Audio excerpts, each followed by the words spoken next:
Malapit sa bayan kung saan ako lumaki, may isang kagubatan na may maraming campsite. Ilang taon nang nakalipas, bumisita ako sa pamilya ko ng isang linggo at naisipan kong mag-camping habang naandun ako. Simple lang ang gamit ko, pero hindi ko naman balak gawin ang kahit anong extreme. Gusto ko lang makahanap ng magandang lugar at mag-camp ng isa o dalawang gabi.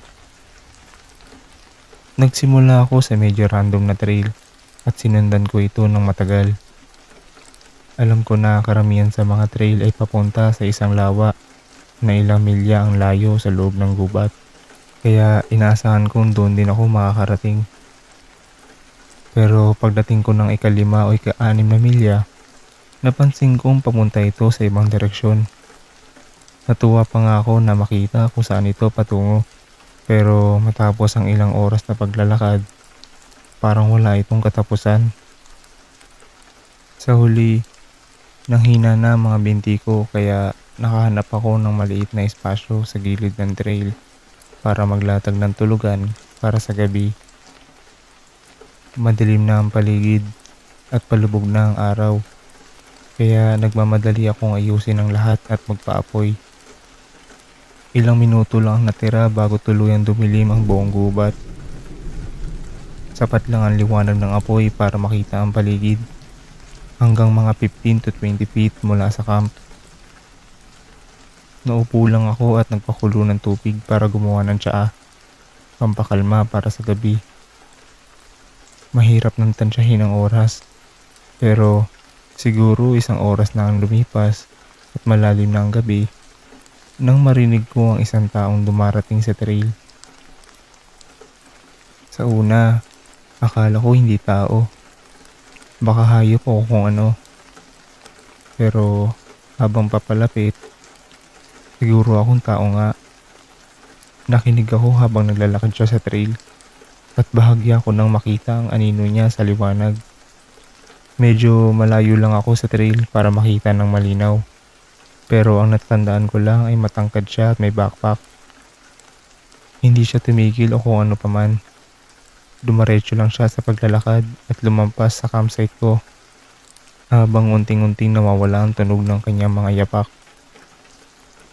Naisip ko lang na medyo kakaiba na wala siyang dalang flashlight at nag-hiking siya ng ganong kalate sa gabi. Pero base sa nakita ko, malaki ang backpack niya. Inisip kong sanay na siya at alam na ang ginagawa. Hindi ko na yun masyado inisip pa. Nanatili ako sa harap ng apoy ng isa pang oras bago itong tuluyan mamatay.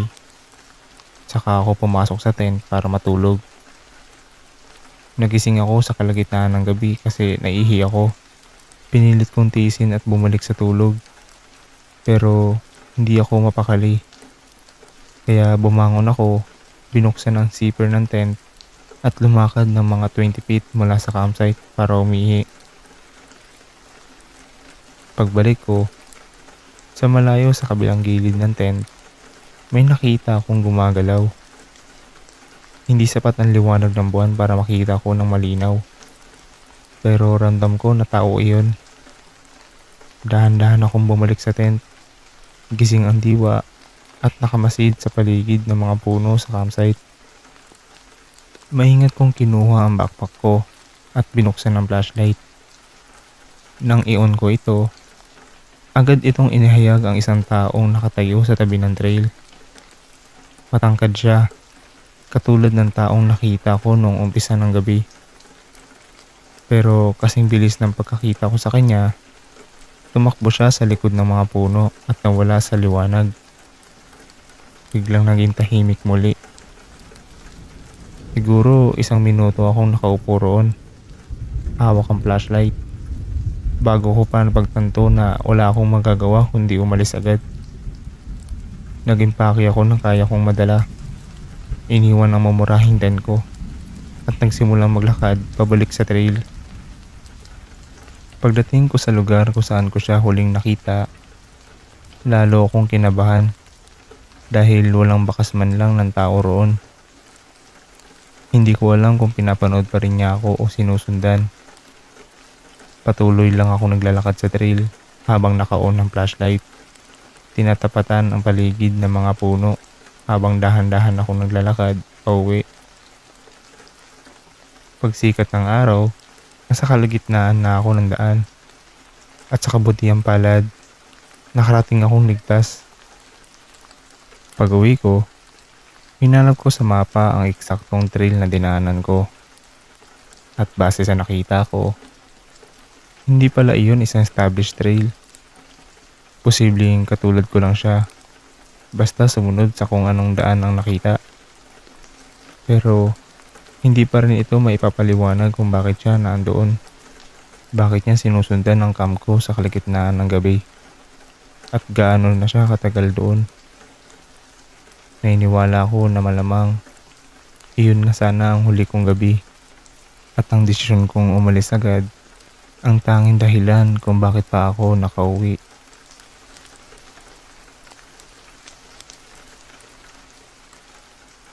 Nag-backpacking ako sa isang ruta na nakita ko sa Cascades National Park.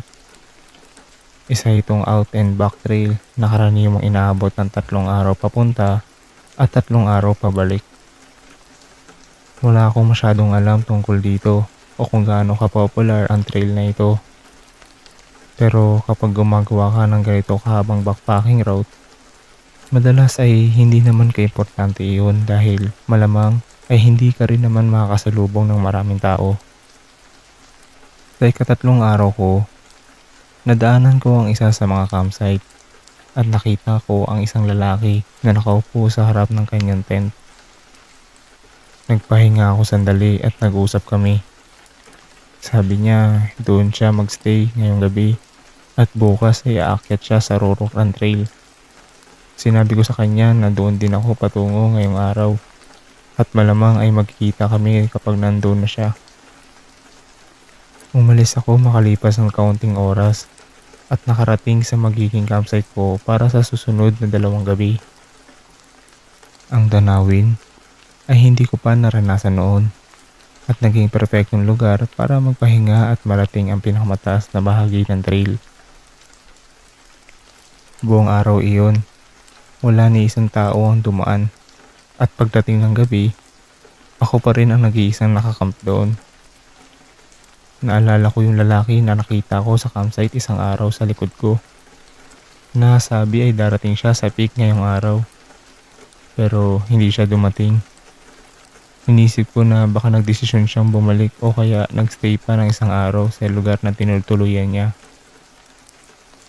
Kinabukasan, nag-impake ako at nagsimulang bumalik sa dinadaanan ko. Medyo late na ako nakalakad kaya ang target ko ay makarating man lang sa parehong campsite kung saan ko siya nakilala. Masakit din ang katawan ko sa hindi ko alam na dahilan at bago ko namalayan, halos wala ng liwanag ng araw. Isinuot ko ang headlamp ko at nagpatuloy sa trail. Naglakad pa ng halos 1 oras matapos lumubog ang araw bago makarating sa campsite. Ang tent ng lalaki ay nandoon pa rin, nakatayo na parang hindi siya umalis. Alam ko na ang plano niya magpatuloy sa hike.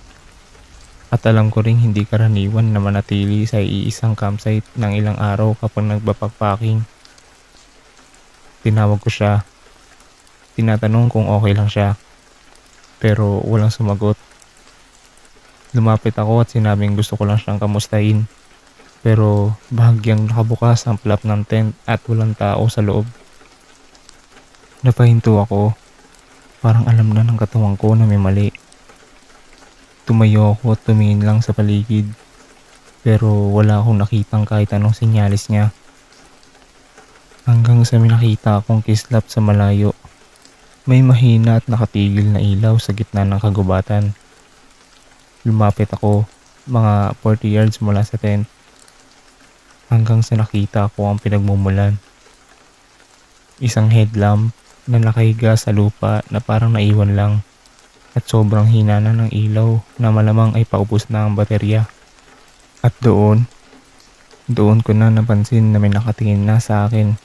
Nakatayo siya hindi kalayuan. Mga 10 yarda lang at halatang pilit na nagtatago. Alam ko sagat ko na hindi iyon ang lalaking nakita ko noon. Pero naisip ko na kailangan ko magsalita o gumalaw ng kahit ano. Hello? Kailangan mo ba ng tulong? Ang tanong ko. Nanatili lang siyang tahimik at nakatayo. Pasensya na, aalis na ako. Sabi ko na nanginginig ang boses. At dali-dali akong bumalik sa tent. Buti na lang at hindi ko pa naalis ang backpack ko. Kaya agad ko itong isinukbit at nagsimulang umalis sa campsite.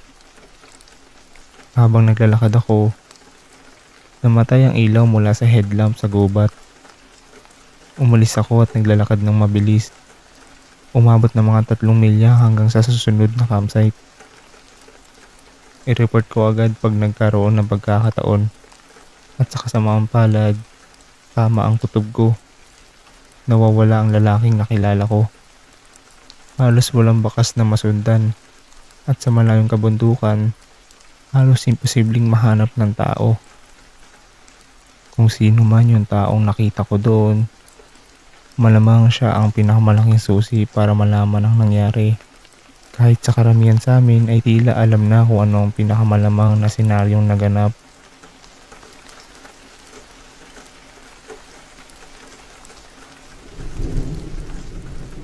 Noong simula ng tagsibol, nag-camping ako sa kagubatan mga 4 na oras sa ilaga ng tinitirhan ko. May isang maliit na lawa doon na madalas kong puntahan. Hindi ito kailanman na matao.